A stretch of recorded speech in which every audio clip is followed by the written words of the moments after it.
Dahil nasaraduhan tayo doon sa ating pupuntang kukuhanan ng bualaw. Yun, namili tayo ng sako. Sasabihin ko ng totoo ha.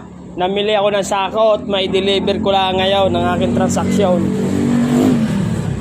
Wala hindi na ihanda nung boy doon ng aking pupuntahang bualaw.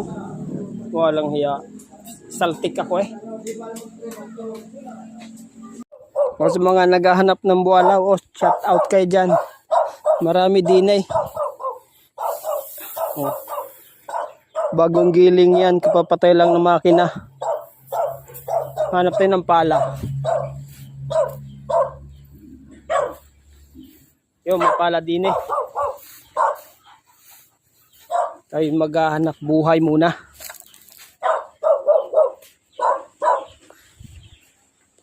Sariling sikap.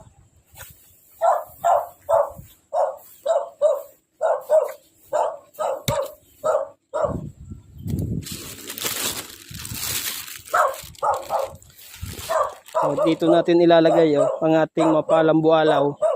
Ayun magpapadeliver. Dito na kayo.